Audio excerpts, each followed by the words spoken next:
এদেশের যুবকরা অনেক সম্ভাবনাময়ী। এদেশের যুবকদের মধ্যে আছে প্রাণ ঢালা উচ্ছ্বাস, শক্তি। যুবকদের দেহের রক্ত গরম না? এই গরম রক্তগুলারে ইসলামের কল্যাণে কাজে লাগাতে হবে। আমাদের মুক্তিযুদ্ধে যারা লিড দিয়েছিল তারা কারা? যুবক না? কিছুদিন আগে কোটা আন্দোলন হয়েছে না একটা? লিড দিয়েছে যুবকরা। তারপর নিরাপদ সড়ক চাই, লিড দিয়েছে কারা? বুড়া মুরব্বীরা?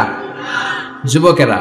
এজন্য যুবকেরা, তোমাদের ইবাদত আল্লাহর কাছে অনেক প্রিয়, তোমাদের কাজগুলোর দাম আল্লাহর কাছে অনেক বেশি। In the day of judgement, কিয়ামতের দিন আল্লাহ তাআলা 7 শ্রেণীর ব্যক্তিকে তার আরশের নিচে ছায়া দিবে। এর মধ্যে দুইটাই হচ্ছে যুবক।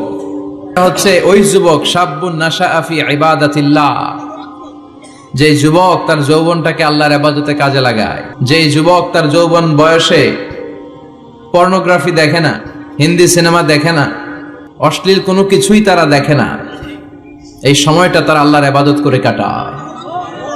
আর আরেক শ্রেণীর যুবক, যে যুবককে পাপ কাজের জন্য, পরকীয়ার জন্য অফার করা হয়। সুন্দরী মেয়ে তাকে অফার করে, দেখো আমি সুন্দরী, সুস্নিগ্ধা, অনন্যা, প্রিয়ংবদা, সুহাসিনী, সুকেশিনী, সুভাসিনী, অসূর্যম পোষা, মেঘ কালো কেশ, কাজল কালো চুল, হরিণের মতো ডাগর ডাগর আমার দুটি চোখ। কিন্তু যুবক সেদিকে ভ্রুক্ষেপ করে না। ওই যুবক বলে, ইন্নী আখাফুল্লাহ, আমি একজনকে ভয় পাই, তিনি কে? যাদের হৃদয়ে আছে আল্লাহর ভয়, তারা কভু পথ ভুলে যায় না। আল্লাহর প্রেম ছাড়া এই দুনিয়ায় কারো কাছে কোনো কিছু চাই না। রাতের আধারে যারা সেজদাতে রয়, দু চোখের শ্রুতে নদী যেন বয়, ছলনার হাতছানি যতই আসুক, পেছনে ফিরেও সে তাকায় না। যাদের হৃদয়ে আছে আল্লাহর ভয়, তারা কভু পথ ভুলে যায় না। আল্লাহর প্রেম ছাড়া এই দুনিয়ায় কারো কাছে কোনো কিছু চাই না, কারো কাছে কোনো কিছু চাই না। ঠিক কি না? ওই যুবকদের হৃদয়ে ভয় থাকে কার? কারো কাছে তাদের চাওয়া পাওয়ার কিছু নাই। কিন্তু আমার দেশের এই দামাল ছেলেগুলোর চরিত্র ধ্বংস করে দেওয়ার জন্য যা যা দরকার তার সব উপাদান বাংলাদেশে আছে না নাই? এক নম্বরে পর্নোগ্রাফি আছে না? স্মার্টফোন গুলার ভিতরে ইন্ডিয়ান নায়িকাদের কোমর দুলানোর ডান্স আছে না নাই? রূপবানে নাচে কোমর দুলায়া, ফেরেশতারা বলবে তোগরে পিডামো আমরা ঝুলাইয়া। তো যুবক ভাইয়েরা, এগুলো দেখবা না। তোমার চোখের হেফাজত করতে হবে, তোমাকে অনেক দূর যেতে হবে, তোমাকেই খুঁজছে বাংলাদেশ। তুমি যদি ভালো থাকো, ভালো থাকবে আমার বাংলাদেশ। তুমি যদি ইসলামের পক্ষে থাকো, ভালো থাকবে আমার 56,000 বর্গমাইল। তুমি যদি কোরআনের পক্ষে থাকো, ভালো থাকবে আমার লাল সবুজের পতাকা। এজন্য যুবকদেরকে ইসলামের পক্ষে থাকতে হবে। এই পর্নোগ্রাফির সাথে আমাদের কোনো সম্পর্ক। আজকের এই মাহফিল থেকে আমরা ওয়াদা করব, যার মোবাইলে যা আছে সব ডিলিট করা যাবে না ইনশাআল্লাহ। আগে যা করছি, সামনে থেকে আর দেখা যাবে না। এই পর্নোগ্রাফি আমার যুবক ছেলেদেরকে শেষ করে দিয়েছে। এরপরে আরেকটা বড় সমস্যা হচ্ছে মাদকের সমস্যা। ইয়াবা, গাঁজা, ফেন্সিডিল, মারিজুয়ানা। এই ইয়াবা আগে ছিল ইউনিভার্সিটি লেভেলে ছেলেরা খেত, তারপরে নামলো কলেজে, এখন এটা প্রাইমারি স্কুলের ছেলেদের হাতেও পৌঁছে গিয়েছে। ভয়ঙ্কর অবস্থা। প্রশাসনের ভাই যারা আছেন, জনপ্রতিনিধি যারা আছেন, আপনাদেরকে আরো শক্ত হতে হবে। ওদের ঘাঁটি ভেঙে চুরমার করে দিতে হবে। কোন ইয়াবার ব্যবসা বাংলার জমিনে চলতে পারবে না। জোরে বলো ঠিক কিনা? দরকার শুধু একটা শক্ত সিদ্ধান্ত। The choice is years. আপনারাই পারেন। যারা চেয়ারম্যান, ওনাদের অনেক দায়িত্ব। পুরো এলাকাটা আমার চেয়ারম্যান ভাইয়ের হাতে আমানত, ঠিক কিনা? যিনি ইমাম, মসজিদের সব দায়িত্ব ইমাম সাহেবের কাছে আমানত। যিনি মেম্বার অব দ্য পার্লামেন্ট, ওনার দায়িত্ব আরো বেড়ে যায়। তার পুরো নির্বাচনী এলাকাটা তার কাঁধের উপরে আমানত। যারা মন্ত্রী, পুরো মন্ত্রণালয়ের কাজবাজ তার হাতে আমানত। যিনি এই 17 কোটি মানুষের প্রধানমন্ত্রী, তার কাছে পুরো বাংলাদেশটা আমানত। এজন্য যুবকদেরকে এই মাদকের সাথে যাতে পরিচয় না ঘটে, এরকম একটা পরিবেশ বাংলাদেশে করতে হবে। তো এক নম্বরে এই মাদকের কারণে ছেলেরা নষ্ট হয়, এরপরে পর্নো ভিডিওর কারণে নষ্ট হয়, এরপরে নোংরা ছাত্র রাজনীতি আছে না নাই, তাদেরকে দিয়ে মারামারি কাটাকাটি এগুলোর মতো কাজে লিপ্ত করানো হয়। এটা ঠিক না। যুবকদেরকে পজিটিভ পলিটিক্স শেখানো উচিত। এদেশে পজিটিভ পলিটিক্সের একটা ট্রেন্ড চালু করা দরকার, যেখানে মারামারি কাটাকাটি থাকবে না, মেধার ভিত্তিতে ক্যাডার নিয়োগ হবে, ঠিক কিনা? ছাত্র দলের নেতা হতে হবে ডক্টরেট করা, ছাত্রলীগের নেতা হতে হবে ডক্টরেট করা। যত ছাত্র রাজনীতির বড় বড় নেতারা আছে এরা শিক্ষিত হতে হবে, কারণ তারা আমাদেরকে পথ দেখাবে, তারা সামনে হাঁটবে, আমরা পিছনে পিছনে হাঁটবো, ঠিক কিনা? তো এই জাতীয় যে ইনকনসিস্টেন্সি আছে এগুলো থেকে আল্লাহ আমার দেশকে তুমি হেফাজত করো। আমাদের জনপ্রতিনিধি ভাইরা যারা আছেন ওনারা চাইলেই পারে, আমরা তাদের জন্য দোয়া করি, তারা যেন সত্যিকার অর্থে একটা সুজলা সুফলা শস্য শ্যামলা ডিজিটাল বাংলাদেশ আমাদেরকে উপহার দেয়। তাদের জন্য দোয়া আছে না নাই? যারা দেহের তাজা প্রাণ বিলিয়ে দিয়ে আমাদের জন্য বাংলা ভাষাটারে রেখে গেল, ওই ভাষা শহীদদের জন্য আমাদের দোয়া আছে না নাই? যারা ৭১ সালে মুক্তিযুদ্ধ করে দেশটারে স্বাধীন করলো, মুক্তিযোদ্ধা ভাইদের জন্য দোয়া আছে না নাই? যারাই এই দেশের জন্য কন্ট্রিবিউট করেছে তাদের সবার জন্য আমাদের পক্ষ থেকে দোয়া। আর যারাই দেশের শত্রু, যারাই দেশের বিপক্ষে, আমরাও তাদের বিপক্ষে জোরে কোন, ঠিক কিনা?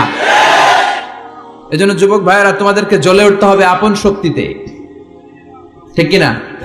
মুমিনের ইমান হতে হবে এমন ইমান যেটা জ্বলে ওঠে, তাহলে বোঝা যাবে এটা আসল ইমান, ঠিক কিনা?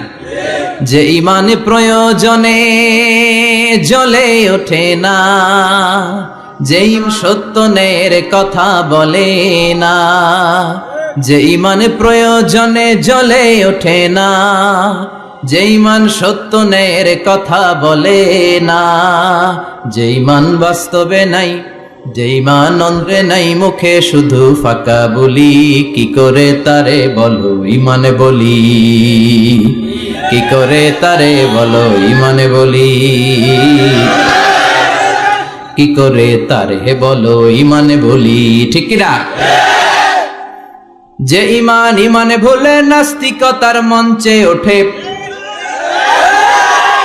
এরকম আছে না নাই? যে ইমান বাতিল মতের দোসরে হয়ে ফায়দা লুটে, যে ইমান শুধুই কেবল খায় দায় আনন্দ করে, যে ইমান দেখে না যে আরাকানে ভাইরা মরে, যে ইমান ময়দানে নাই, যে ইমান বাস্তবে নাই, মুখে শুধু ফাঁকা বলি, কি করে তারে বলো ইমানে বলি, কি করে তারে বলো ইমানে বলি, কি করে তারে বলো ইমানে বলি, ঠিক কিনা? এজন্য ইমান হতে হবে পাক্কা ইমান, ইমান জ্বলে উঠতে হবে বারুদের মতো যদি অন্যায় দেখে, চিল্লা এখন, ঠিক কিনা? আল্লাহ আমাদেরকে সেই অর্থে প্রকৃত মুমিন হওয়ার তুমি তৌফিক দাও। আজকের মাহফিলে আসতে পেরে আমরা খুশি না বেজার? আসুন আল্লাহর দরবারে আমরা ফরমালি শুকরিয়া জানাই, আমরা পড়ে নেই কালিমাতুশ শুকর, আলহামদুলিল্লাহ।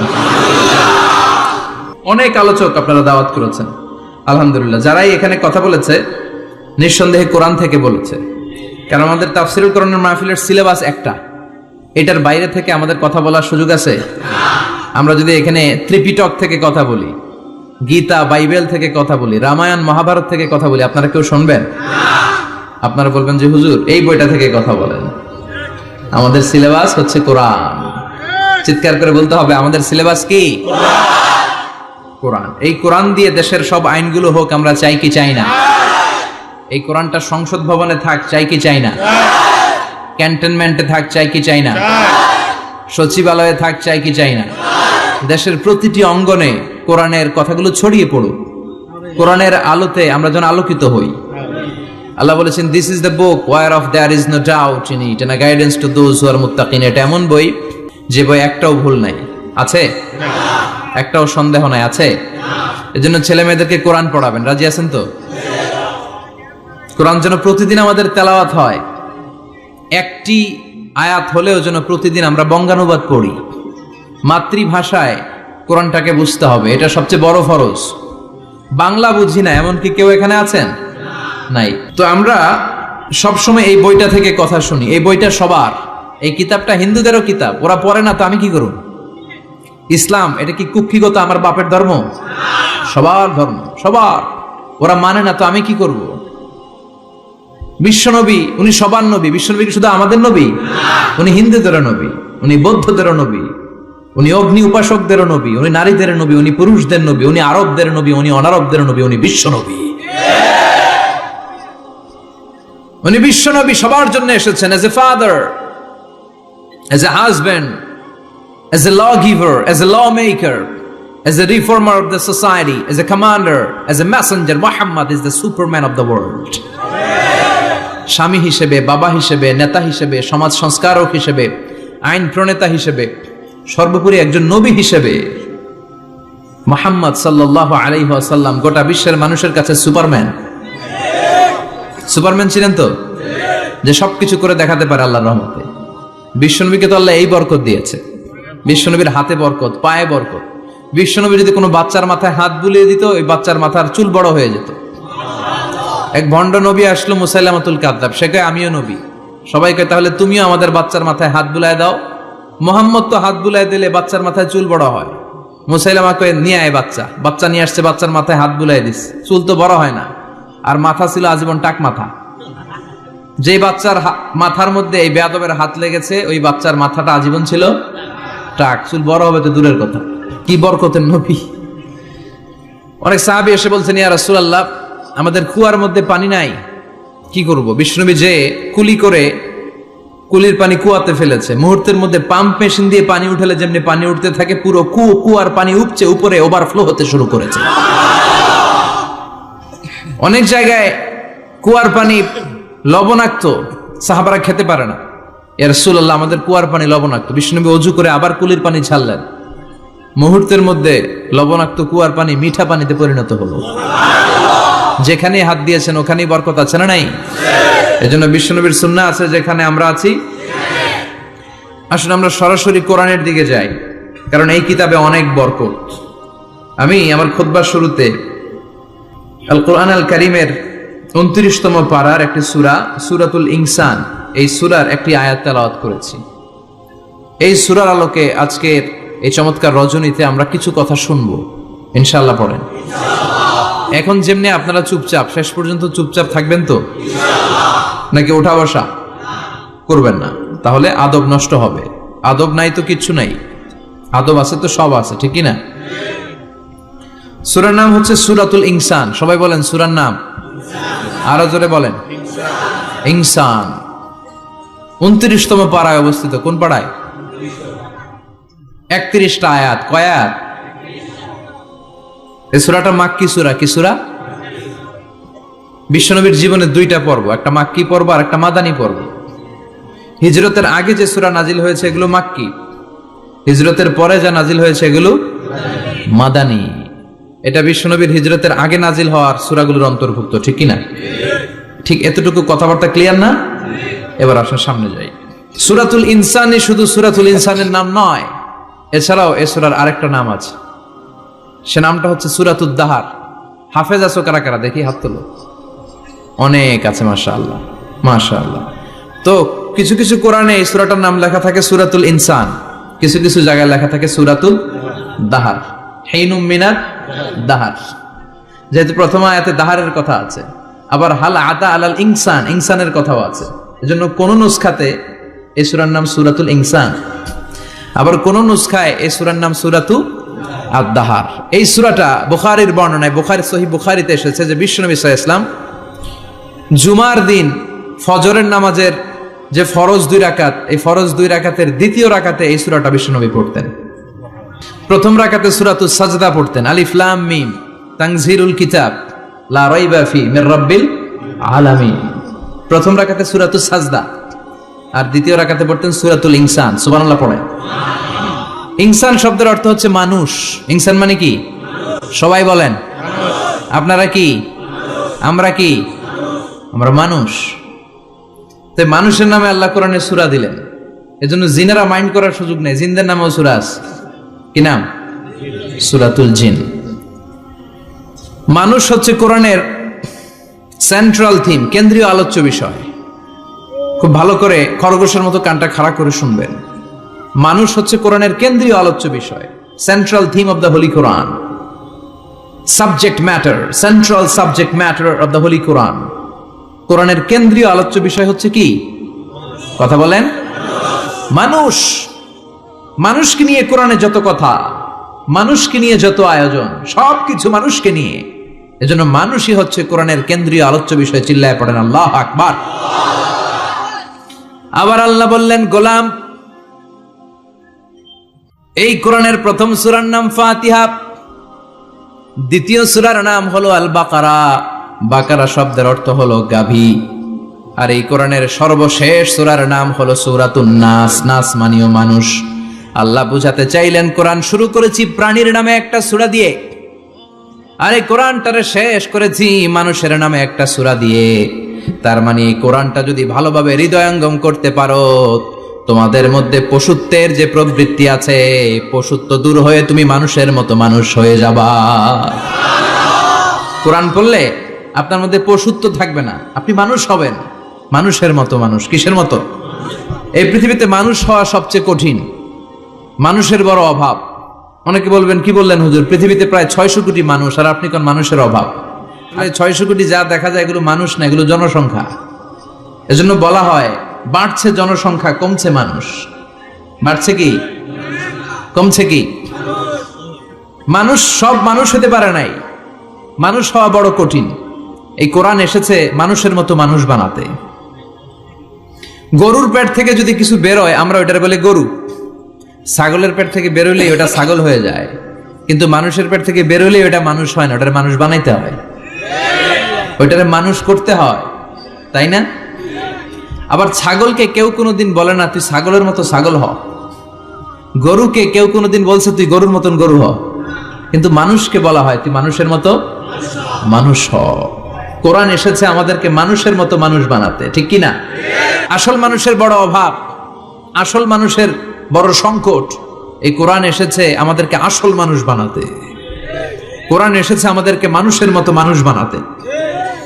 এজন্য যে মা বাবারা চান আপনার ছেলে টেন্ডারবাজ না হোক, চাঁদাবাজ না হোক, 31st নাইটে মেয়েদের ওন্না ধরে টান না দেখ, ফেন্সি ডিলের টাকার জন্য আপনারা লাথি মেরে ঘর থেকে বের না করে দেখ, ওই মা বাবারা ছেলে মেয়েদেরকে একটা কিতাব পড়ায় দিবেন। কিতাবটার নাম কি? এই কিতাবটা পড়লে আপনার ছেলেরা শিক্ষিত বানাবে কে? আমি বলি, teach your children the holy Quran, holy Quran will teach your children everything. আপনি আপনার ছেলেরা শুধু কোরআন শিখান, কোরআন আপনার ছেলেরা গোটা দুনিয়াটা শিখাই দিবে। কারণ কোরআনের প্রথম বাণী হচ্ছে পড়ো। Educate yourself, educate your generation. নিজে শিক্ষিত হও, সভ্য হও, সিভিলাইজড হও। শিক্ষার কথা কোরআনে আছে না নাই? কোরআনের প্রথম শব্দটা কি? ইকরা। ইকরা মানে কি? সবাই বলেন প্রথম শব্দটা কি? আল কোরআনের প্রথম বাণী পড়ো, আল হাদিসে নবীর কথা পড়ো। আল কোরআনের প্রথম বাণী পড়ো, আল হাদিসে নবীর কথা পড়ো। পড়ে পড়ে শেখো, শিখে শিখে তুমি তোমার নিজের জীবন গড়ো। সুবহানাল্লাহ পড়ে। কোরআন পড়লেই জীবন গড়া যায়, ঠিক কিনা? তাহলে এই কোরআনকে আল্লাহ তাআলা নাজিল করেছে আমাদেরকে মানুষের মতো মানুষ বানাতে। কি বানাতে? চিল্লায় বলেন, মানুষের মতো মানুষ। মানুষের মতো মানুষ বানানোর জন্য আল্লাহ তাআলা এই কোরআনকে নাজিল করেছে। মানুষকে আল্লাহ এতটা শ্রেষ্ঠত্ব দিয়েছে, মানুষ যদি শ্রেষ্ঠ হয় মানুষ ফেরেশতাকে ছাড়িয়ে যায়, আর মানুষ যদি নিকৃষ্ট হয় তাহলে সে পশুত্বকেও হার মানায়। দলিল কি? দলিল হচ্ছে মেরাজ রজনীতে সাইয়েদনা জিব্রাইল সিদরাতুল মুনতাহা পর্যন্ত গেলেন, ওইখান থেকে দুইটা ঝর্ণা বা নদী নেমে গেল। বিষ্ণু বললেন, জিব্রাইল এই নদী দুইটা কোন নদী? সাইয়েদনা জিব্রাইল বললেন, এই দুইটা নদী সিদরাতুল মুনতাহা থেকে পৃথিবীর দিকে নেমে গিয়েছে। আর একটা হচ্ছে ইরাকের ফোরাত নদী, আর একটা হচ্ছে মিশরের নীল নদী। এরপরে সাইয়েদনা জিব্রাইল বললেন, ইয়া রাসূলুল্লাহ, ইয়া হাবিবাল্লাহ, এই জায়গার নাম হলো সিদরাতুল মুনতাহা, এখানে একটা বড়ই গাছ আছে, এটা হলো আমার লাস্ট ডেস্টিনেশন, বর্ডার এরিয়া। এই বর্ডার এরিয়ার উপরে যাওয়ার ক্ষমতা আমার নাই। 1 ইঞ্চি উপরে গেলে আমার পাখাগুলোরে জ্বালিয়ে সারখার করে দিবে কে? সৃষ্টির শুরু থেকে আজ পর্যন্ত যত নবীর কাছে আমি ওহী নিয়ে দুনিয়ার বুকে নাজিল হয়েছি গো নবী, এই সিদরাতুল মুনতাহায় কান লাগিয়ে আল্লাহর কথা শুনেছি। আজ পর্যন্ত আমিও আল্লাহরে দেখি নাই। নবী গো, আমি তো আল্লাহরে দেখি নাই, এটা আমার লাস্ট এরিয়া। আমারে যে দেখেন আপনি কোরআন নাজিল করে উপরের দিকে উড়াল দিতে, আমি উড়াল দিয়ে এখানে এসে বসে থাকি, সুবহানাল্লাহ পড়ে। এর উপরে আমি যেতে পারবো না, পাখাগুলো জ্বলে যাবে, যাওয়ার পারমিশন নাই। তবে আপনারে পারমিশন দিছে কে? আমি এইখানে দাঁড়িয়ে রইলাম, আপনার মিটিং আল্লাহর সাথে শেষ করে আপনি নেমে আসেন গো নবী। নবী যান, আপনার মিটিং এর জন্য, আপনাকে সারপ্রাইজ দেওয়ার জন্য আপনার অপেক্ষায় আল্লাহ অপেক্ষমান, সুবহানাল্লাহ। তার মানে ফেরেশতা যেখানে শেষ, বিশ্বনবীর খেলা এখানে শুরু, ঠিক কি না? জিব্রাইল ওখানে থেমে গিয়েছে, আর যেতে পারে না। জিব্রাইল যেখানে শেষ, বিশ্বনবীর যাওয়া শুরু। তার মানে মানুষ যদি শ্রেষ্ঠ হয়, সে ফেরেশতাকে ছাড়িয়ে যায়, আর মানুষ যদি নিকৃষ্ট হয়, তাহলে সে পশুকেও হার মানায়, ঠিক কি না? মানুষ এতটাই নিকৃষ্ট হতে পারে, সে তার জনপদের সবাইকে ছারখার করে দেয়, তার গোষ্ঠীর সবাইকে মেরে ফেলতে কুণ্ঠাবোধ করে না। চিল্লা এখন ঠিক কি না? এজন্য আল্লাহ ডেকে বললেন, লাহুম কুলুবুল লা ইয়াফকাহুনা বিহা ওয়া লাহুম আ'য়ুনুল লা ইউবসিরুনা বিহা ওয়া লাহুম আযানুল লা ইয়াসমাউনা বিহা উলাইকা কাল আনআমি বাল হুম আযাল উলাইকা হুমুল গাফিলুন। আল্লাহ বললেন, ওদের চোখ আছে, ওরা চোখ দিয়ে দেখে না।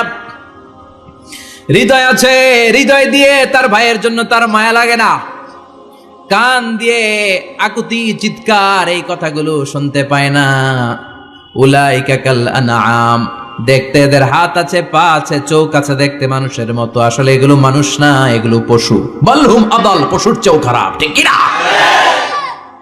এগুলো শুধু পশুই না, এগুলো পশুর চেয়েও খারাপ। এই কোরআন যদি আপনি পড়েন, আপনার এই পশুত্বের মনোভাবটা দূর হয়ে যাবে, আপনি মানুষের মতো মানুষ হতে পারবেন, ঠিক কিনা? এজন্য আল্লাহ মানুষের নামে একটা সূরা দিলেন, সূরার নাম আল ইনসান। সূরার নাম সবাই বলেন আরো জোরে। ইনসান মানে কি? আরো জোরে কোন? আমরা সবাই কি? মানুষ।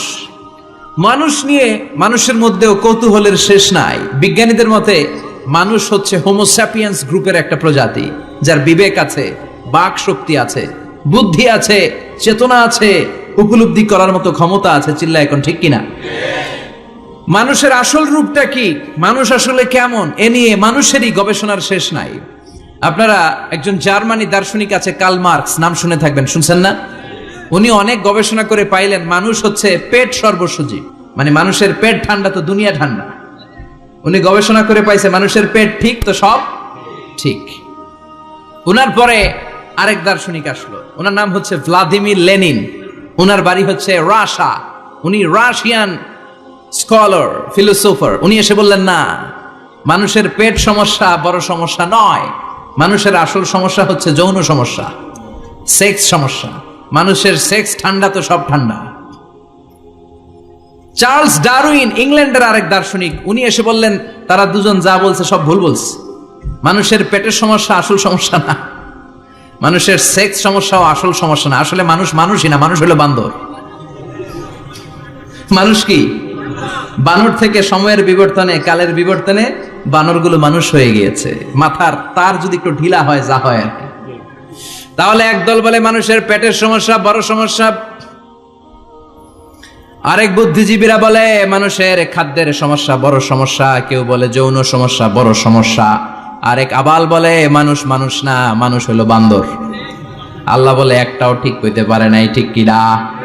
আল্লাহ বলে মানুষ, তাদের পেটের সমস্যা বড় সমস্যা নয়, মানুষের যৌন সমস্যা বড় সমস্যা নয়, কশিন কালেও মানুষ বানর নয়। মানুষকে আমি আল্লাহ নিজ তত্ত্বাবধানে তৈরি করেছি। মানুষ হলো আশরাফুল মাখলুকাত।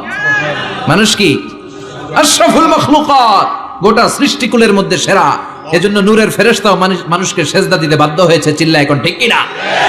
তুমি মাটির আদমকে প্রথম সৃষ্টি করিয়া ঘোষণা করিয়া দিলে শ্রেষ্ঠ বলিয়া, তাই তো নূরের ফেরেশতা করে আদমকে সেজদা, ঠিক কি না?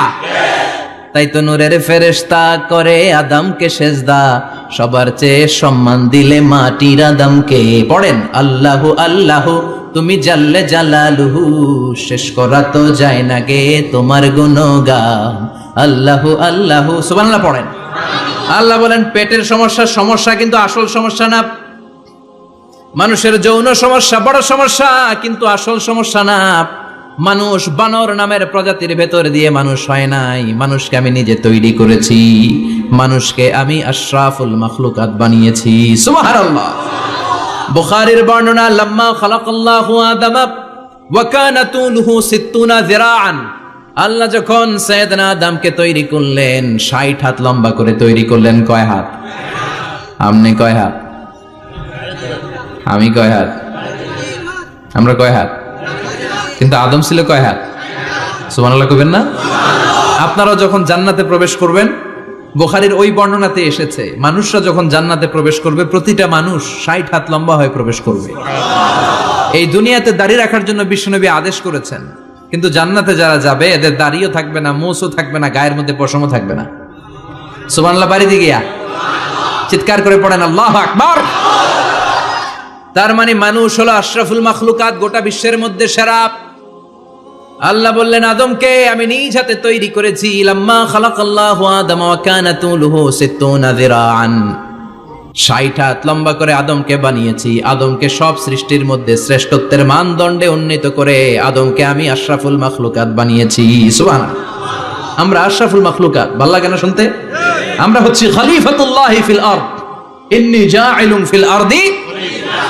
আল্লাহ বলেন আমি দুনিয়াতে আমার আদেশ বাস্তবায়নের জন্য, লি ইজরাই আহকামিল্লাহি ওয়া তানফিযি আওয়ামিরিল্লাহ, আল্লাহর আদেশ আল্লাহর নিষেধ জমিনের বুকে পালন করার জন্য মানুষকে আমি খলিফা বানিয়েছি। কার কথা? চুরি করলে হাত কেটে দাও, কার আইন? নাকি মাননীয় প্রধানমন্ত্রী শেখ হাসিনার আইন? এই দেশের বানানো আইন। চুরি করলে হাত কাটো, কথাটা কার? আস-সারিকু ওয়াস-সারিকাতু ফাকতাউ আইদিয়াহুমা জাযাআম বিমা কাসাবা নাকালাম মিনাল্লাহ ওয়াল্লাহু আজিজুন হাকীম। If anyone steal something very precious from the society, the government should cut down his right hand. দামি কিছু চুরি করলে, এটা সাক্ষীর দ্বারা সাব্যস্ত হলে গভর্নমেন্টের উচিত তার ডান হাতটা এক কোপ মেরে কেটে দেয়া। কার কথা? বানু মাখজুমিয়া গোত্রের এক মেয়ে মদিনাতে চুরিতে ধরা পড়ল। অনেক বড় ফ্যামিলির, ডিগনিফাইড শিল্পপতির মেয়ে। সাহাবারা বলল এই মেয়ের হাত যদি বিশ্বনবী মদিনায় কেটে দেয়, মদিনাতে তো মারামারি লেগে যাবে। কে বলবে বিশ্বনবীর কাছে যে সুপারিশ করার ক্ষমতা কারো নাই? বিশ্বনবীর পালক পুত্র ওসামা বিন যায়েদ, যায়েদ ইবনে হারেসা, তার ছেলে ওসামা, পালক পুত্রের ছেলে, তাকে বিশ্বনবী বড্ড ভালোবাসতো। তার উপাধি হলো হুব্বু রাসূলিল্লাহ, বিশ্বনবীর ভালোবাসা। সবাই বলল ওসামা আমরা যে বলতে পারবো না, তুই যে নবীরে সুপারিশ কর। ও নবী, যদিও চুরি করেছে মেয়েটা, সাব্যস্ত হয়েছে, কিন্তু আপনি মাফ করে দেন, হাত কেটে দিয়েন না। ওসামা যে বলে নবী হাত কেটে দিয়েন না। বিশ্বনবীর চেহারাটা আগুনের গোলার মতো লাল হয়ে গেল। বিশ্বনবী বললেন ওসামা এটা আল্লাহর আইন, সুপারিশ করার সাহস তোর বুকের ভিতরে দিল কে? কে দিয়েছে স্পর্ধা? লাউ আন্না ফাতিমাতা বিনতে মুহাম্মদ সারাকাত লাকাতা মুহাম্মাদুন ইয়াদাহা। এই মেয়ে তো দূরের কথা, আমার কলিজার টুকরা, নয়নের পুটুলি, জান্নাতি নারীদের সর্দারণী আমার মেয়ে ফাতেমাও যদি চুরিতে ধরা পড়ে, আমি তলোয়ারটা বের করে ফাতেমার হাত কেটে দিতে 1 সেকেন্ডও দেরি করব না। কারণ আইনটা কার? চিল্লায় বলেন কার? এজন্য বাংলাদেশের চুরি চামারি আছে না নাই? হাজার হাজার কোটি টাকা উধাও হয়ে যায়, আছে না নাই? আমাদের মাননীয় প্রধানমন্ত্রী যদি এই নিয়ম করে দেয়, যারাই চুরি করবে হাত কেটে দেয়া হবে। বাইতুল মুকাররমের স্কয়ারের সামনে হাত কেটে দেয়া হবে। আর প্রতিটা চ্যানেল লাইভ ব্রডকাস্ট করবে, এটা সরাসরি সম্প্রচার, আমরা সবাই দেখবো কেমনে চোরদের হাত কাটে। এই নিয়ম যদি আমাদের মাননীয় প্রধানমন্ত্রী করে দেয়, দেশে আর চোর খুঁজে পাওয়া যাবে? কথা কন। তবে এই চোর লাউ চোর, ডাইল চোর, মুরগি চোর না, যারা হাজার কোটি টাকা মেরে দেয়। এক সিগনেচারে দেশের 10,000 কোটি টাকা নাই, চিল্লায় বলো ঠিক কিনা? এই চোরদের বিচার যদি করা যেত, তাহলে এই দেশে আর দুর্নীতি থাকতো না। দুর্নীতি দমন কমিশনের দরকার হতো না। মন্ত্রীদের রাতের ঘুম হারাম হতো না। এটা মদিনার সমাজ হয়ে যেত, শান্তির বাংলাদেশ হয়ে যেত, ঠিক কিনা? এজন্য আল্লাহ বললেন গোলাম, এই জমিনের ভেতরে চুরি করলে হাত কেটে দিবা, জিনা ব্যভিচার করলে ডেথ পেনাল্টি, ক্যাপিটাল পানিশমেন্ট, মৃত্যুদণ্ড, সর্বোচ্চ শাস্তি, ঠিক কিনা? এজন্য ইসলাম দিয়ে যদি আইন কায়েম করা হয়, 24 ঘন্টার আলটিমেটামে সব বিচার হয়ে যাবে, যেরকম, ঠিক কিনা? ইসলাম বলে চোরের হাত কেটে দাও। জিনা ব্যভিচার করলে ডেথ পেনাল্টি, সৌদি আরবে হেড অফ করে, গলা কেটে ফেলে। বাংলাদেশেও যদি এটা করা যেত, খবর হয়ে যেত। আর কোন ধর্ষক বাংলার জমিনে জন্মাতো না, চিল্লায় বলো ঠিক কিনা। আল্লাহ বলেন, আমি মানুষকে খলিফা বানিয়েছি আমার এই হুকুম আহকামগুলো বাস্তবায়নের জন্য। সব সৃষ্টিকুলের মধ্য থেকে মানুষকে আমি বানিয়েছি আশরাফুল মাখলুকাত। আবার মানুষকে বানিয়েছি আমি আমার খলিফা। আবার মানুষের চেহারাটা আমি আল্লাহ সব চাইতে সুন্দর করে তৈরি করেছি। সুবহানাল্লাহ। লাকাদ খালাকনাল ইনসানা ফি আহসানি তাকওয়িম। আমি মানুষের চেহারাটা সব চাইতে চমৎকার অবয়ব দিয়ে তৈরি করেছি রে গোলাম। সুবহানাল্লাহ। পৃথিবীতে যত প্রাণী আছে সব সৃষ্টির মধ্য থেকে আমাদের সৃষ্টিটা সুন্দর না? আপনি হিউম্যান অ্যানাটমি নিয়ে যদি গবেষণা করেন, কেমনে আল্লাহ আমাদের এখানে হার্ট দিলেন, লাঞ্চ দিলেন, হ্যাঁ, তারপরে 206টা হাড্ডি দিলেন। হাড্ডিগুলো আবার ব্যান্ড করা যায়, দেখছেন? বাঁকা করা যায় না? এটা বাঁকা করা যায়। বাঁকা না করলে আপনি খাইতে পারতেন? ক্রিকেট খেলো, পেস বল করতে পারতা, স্পিন বল, হ্যাঁ, অফিস স্পিন, লেগ স্পিন। কয় হুজুরও জানে কেমনে রে, তোর থেকে শিখছি বেটা। তো এই যে ছেলেপেলারা এরকম অফ স্পিন করে, লেগ স্পিন করে, এগুলো হচ্ছে আল্লাহর দেয়া কারিশমা। হাত ঘুরানো যায়। আল্লাহ যদি এটাকে এরকম ব্যান্ড করার সুযোগ না দিতেন, করতে পারতাম? আবার এইখানেও বাঁকা করার সুযোগ আছে না নাই? এইখানেও আছে না নাই? আবার এইখানেও আছে না নাই? কত কাজ। বাজার করে যখন বাজারের ব্যাগ যখন নিয়ে আসেন, কোথায় ধরে রাখেন? আঙ্গুলে ধরে রাখতে হয়। ক্যারাম যখন খেলো, কি দিয়ে টোকা মারো? সুবহানাল্লাহ কয় না পোলাপান? আহা, কত খেলার সিস্টেম আল্লাহ দিলেন। আবার ক্রিকেটের মধ্যে 2 আঙ্গুল তুললে কি? ওই যে সব মুখস্থ।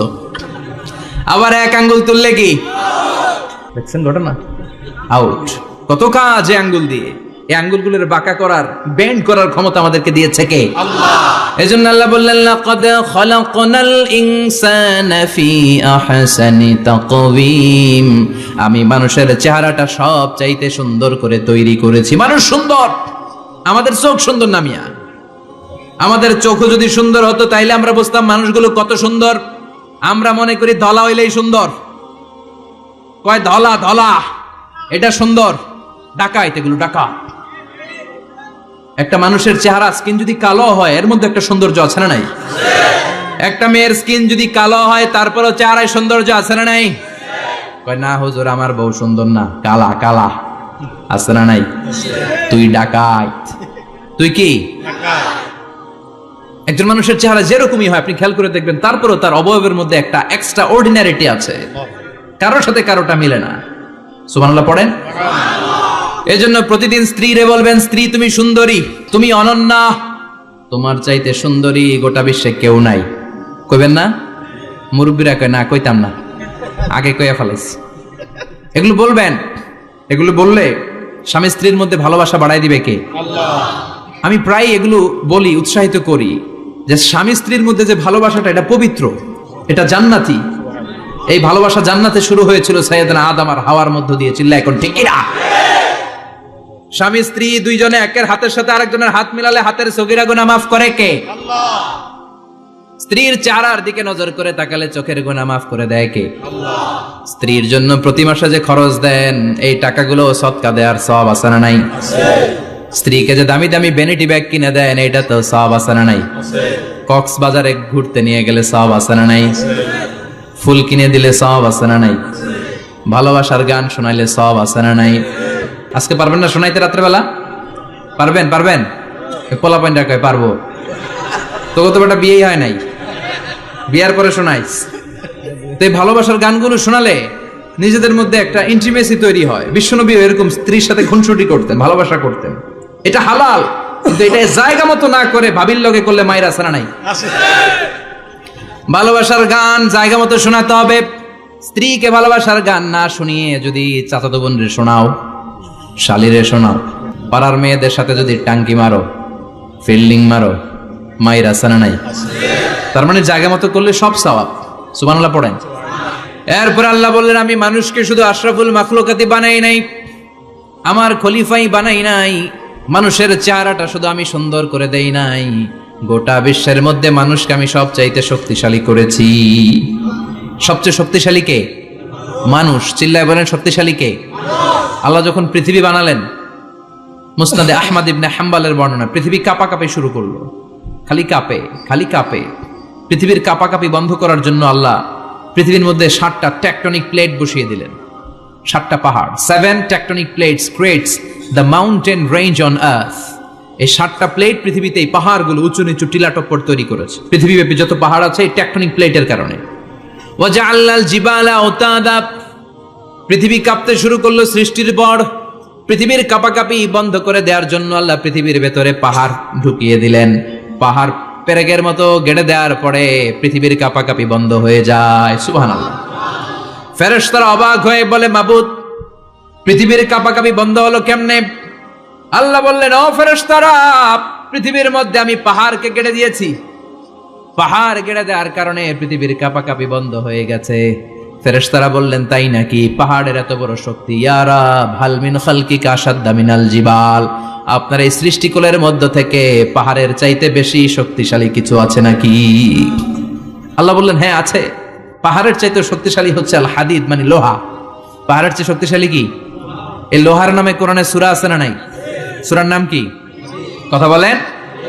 وأنزلنا الحديد فيه بأس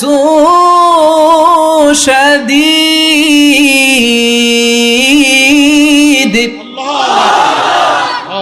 আমি আকাশ থেকে জমিনের মধ্যে হাদিদ মানে লোহা পাঠিয়েছি। লোহার মধ্যে আছে প্রচন্ড শক্তি।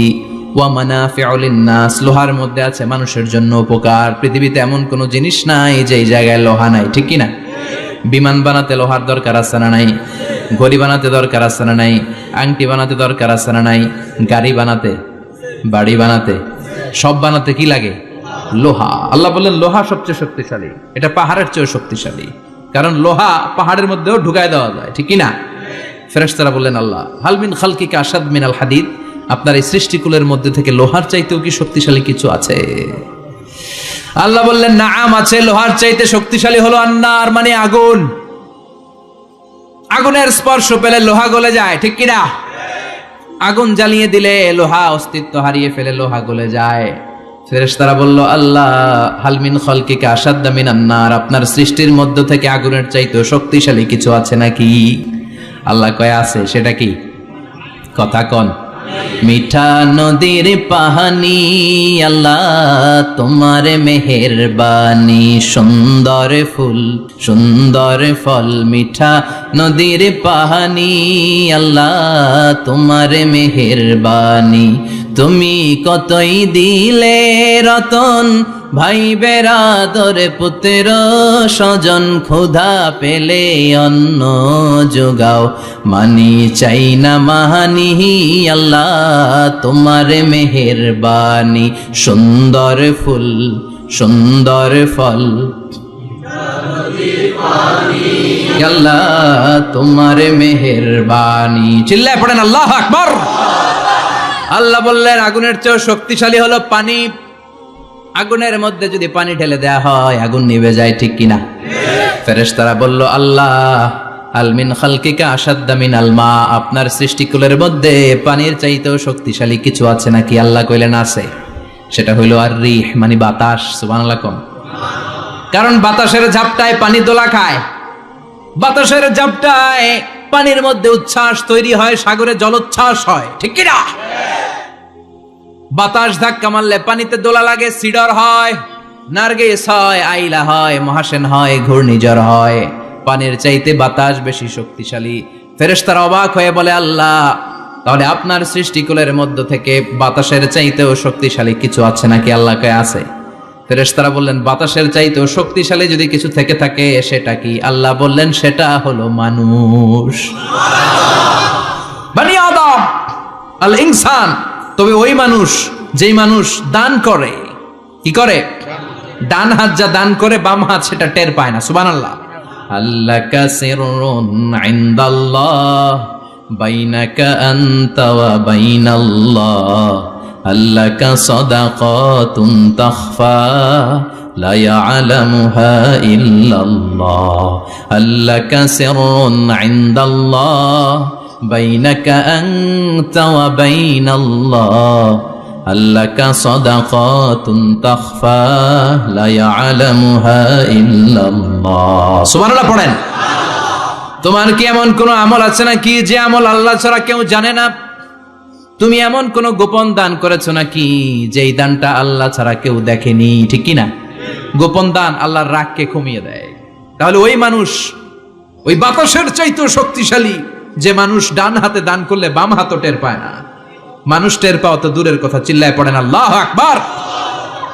এজন্য আল্লাহ বললেন, মানুষকে আমি আশরাফুল মাখলুকাত বানালাম, মানুষকে আমি আমার খলিফা বানালাম, মানুষের চেহারাটা সুন্দর করলাম, আবার মানুষকে আমি সব চাইতে শক্তিশালী করে বানালাম। তার এই আল্লাহর কোরআন যদি ঠিক মতো পড়া যায়, মানুষের মতো মানুষ বানিয়ে আপনারা জান্নাতি বানাবে কে? তার মানে এই কোরআন পড়লে মানুষের মতো মানুষ হওয়া যায়। চিল্লায় বলেন, কি হওয়া যায়? সবাই বলেন, মানুষের মতো মানুষ হতে চান তো সবাই? সবাই চাই।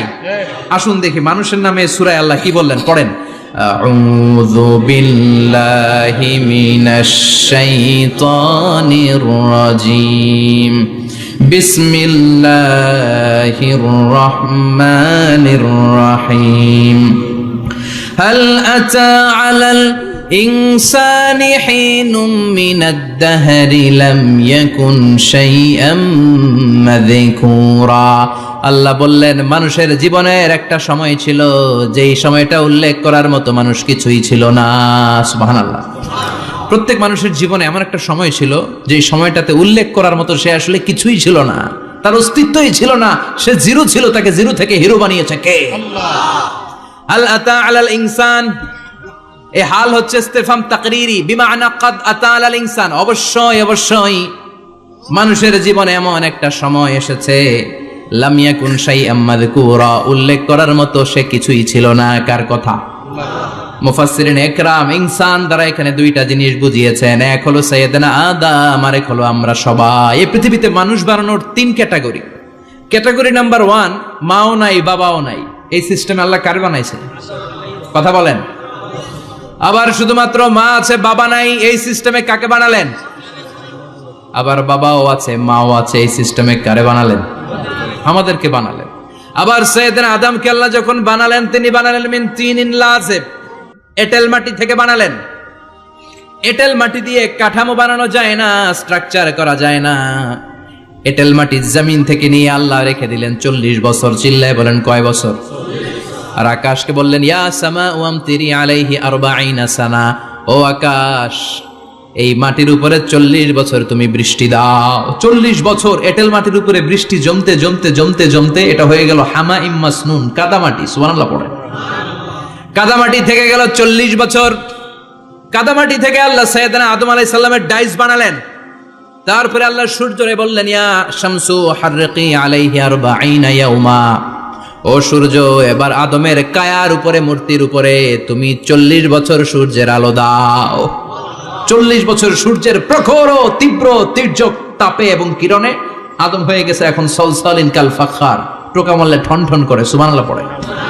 এখনো রুহের ফুৎকার দেয় নাই এখনো, কিন্তু কেটে গেছে 120 বছর। 340 কত? 120 বছর চলে গেল। এই বিশাল লম্বা সময়ে আল্লাহ বললেন, লাম ইয়াকুন শাইআম মাযকুরা, উল্লেখ করার মতো আদম কিছুই ছিল না। রুহের ফুৎকার যেহেতু দেয় নাই 140 বছর, এটা এঁটেল মাটি, পরে ছিল কাদামাটি, এরপরে হয়েছে মূর্তি, ঠনঠনে মূর্তি। উল্লেখ করার মতো আদমের জীবনে 124 বছরে কিছুই ছিল না। চিল্লায় বলেন, ঠিক কিনা? আবার আমরাও যারা সলিমদ্দি কলিমদ্দি, আমরাও আমাদের মায়ের পেটের ভেতরে প্রথমে ছিলাম 40 দিন।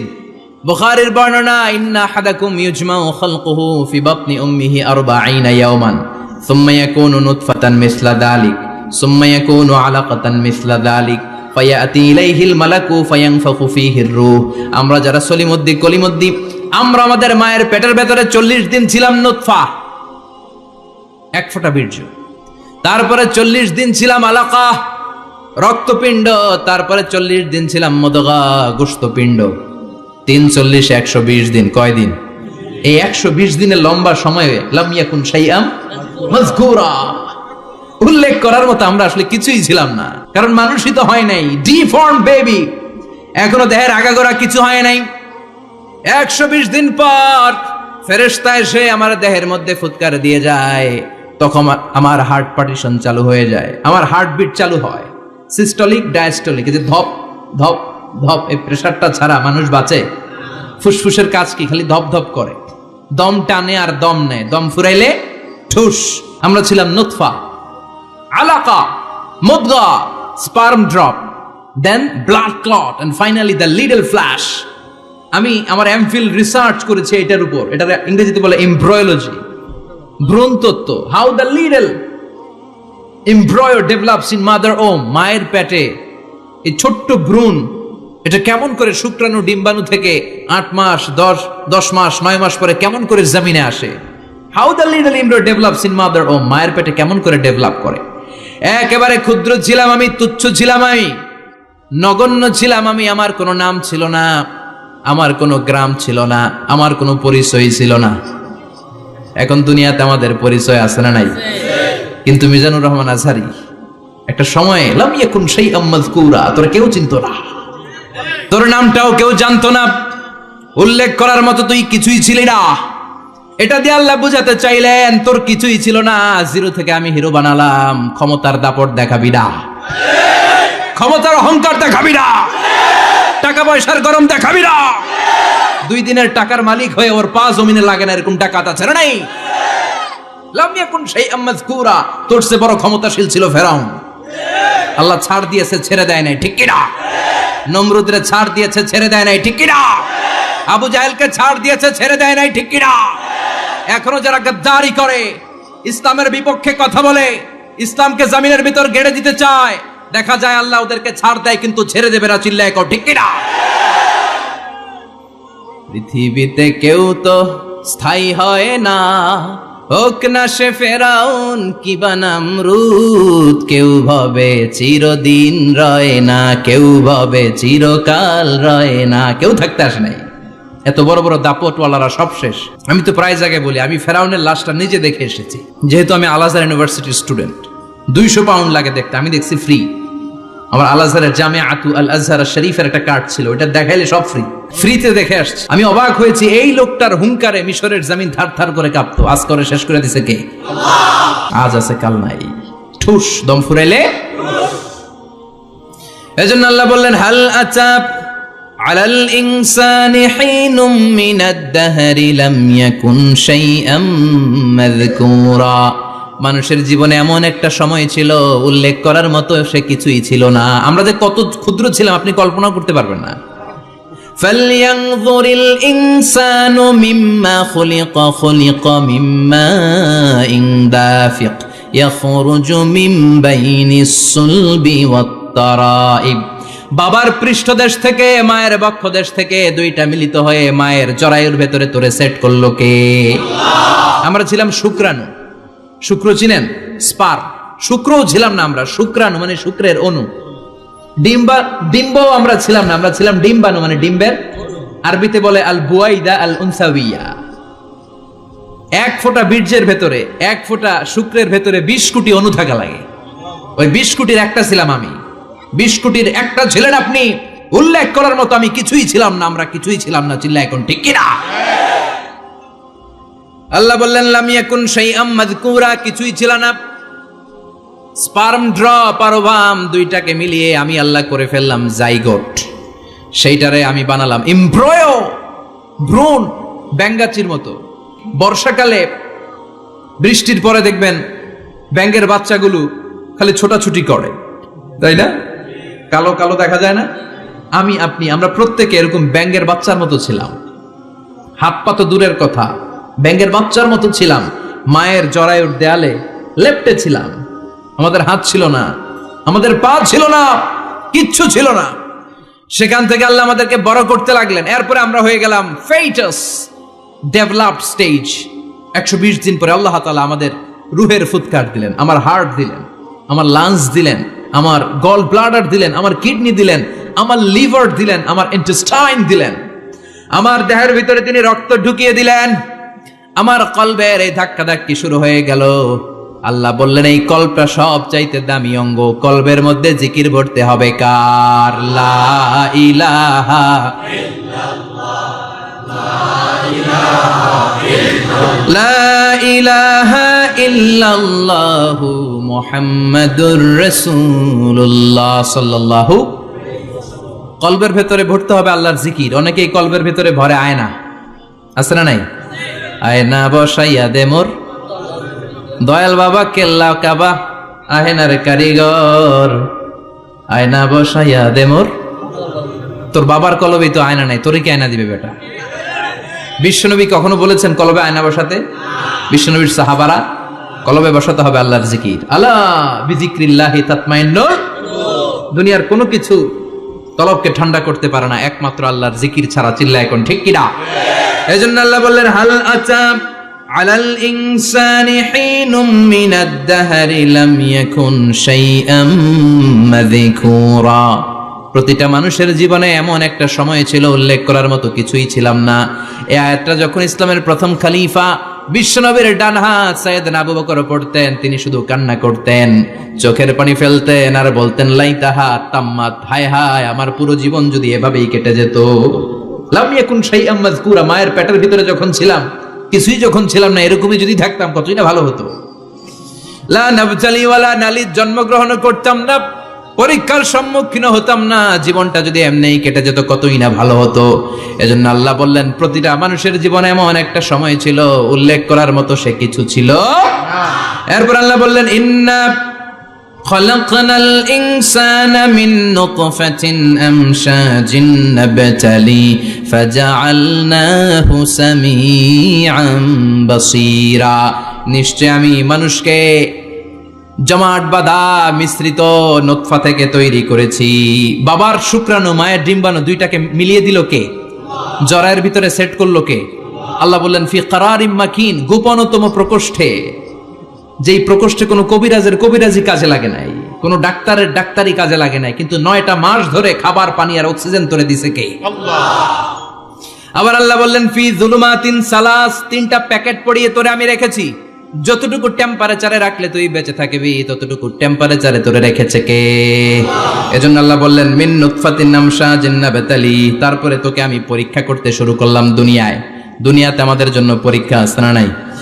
যে আল্লাহর কাছে যত প্রিয় তার পরীক্ষাও তত আশাদ্দুন নাসি বালাআন আল আম্বিয়া।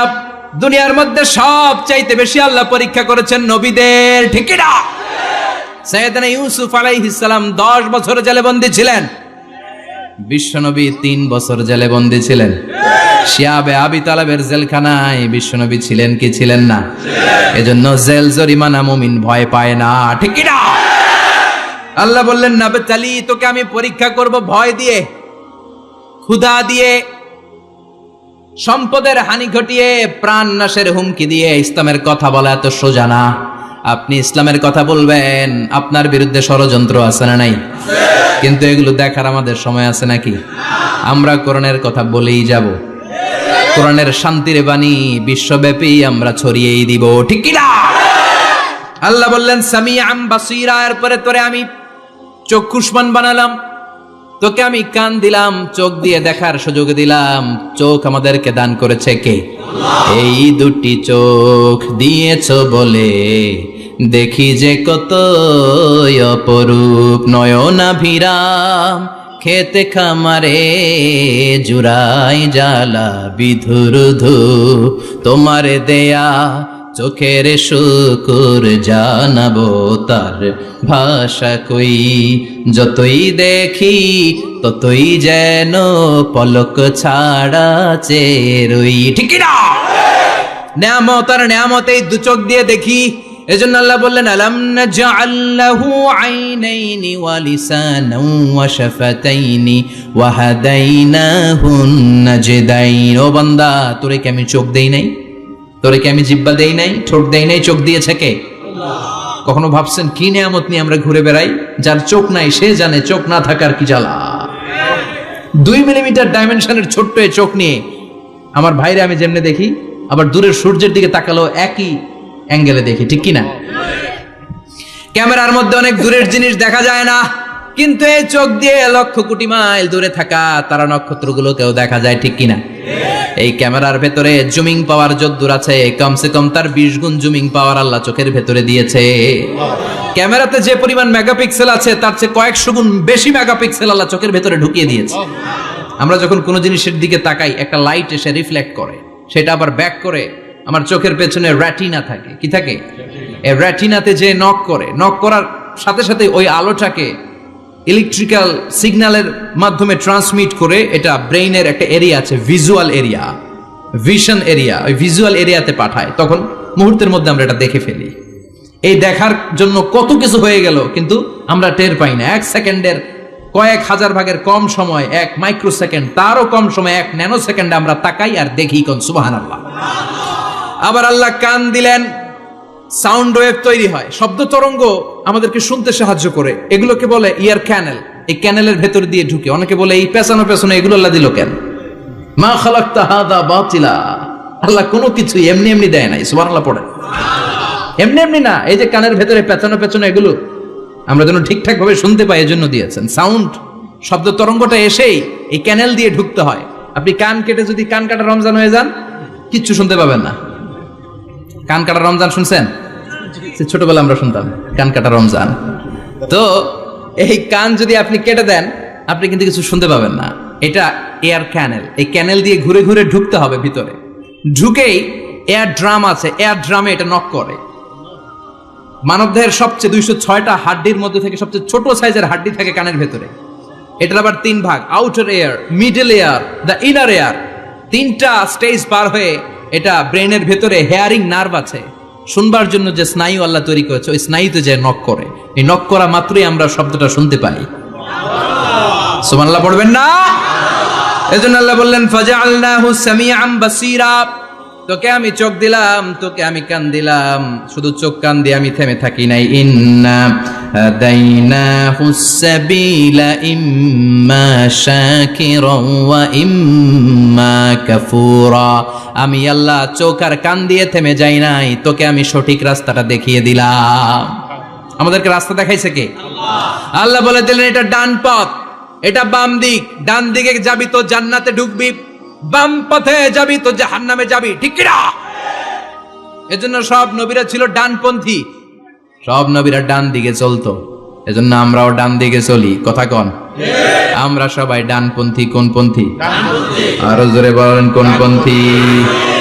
আল্লাহ ডান দিকের রাস্তা দেখিয়ে দিলেন আর বললেন হেদায়েত কেউ দিতে পারে না, হেদায়েত দিতে পারে কে? এরপর আল্লাহ বললেন ইম্মা শাকিরা ওয়া ইম্মা কাফুরা। তুমি শুকরগুজার বান্দাও হতে পারো, আবার কাফেরও হতে পারো। The choice is years. তোমাকে আমি স্বাধীনতা দিলাম। ফেরেশতা আর আল ইনসান, মানুষের মধ্যে মৌলিক ডিফারেন্স এটাই যে ফেরেশতাকে কোনো স্বাধীনতা দেয়া হয়নি, আর আমাদেরকে স্বাধীনতা দিয়েছে কে? পথ আল্লাহ দুইটা দেখিয়ে দিয়েছে। যদি শুকরগুজার হও, আমি নিয়ামত বাড়িয়ে দেব। আর যদি কুফরি করো, জেনে রাখো আমার আযাব বড় কড়া। আমি আল্লাহ সব সময় ধরি না, ধরলে ধরে, ধরে ধরে না, ধরলে আল্লাহ সারে না। তুমি শাকুর হতে পারো, আবার কাফুর হতে পারো।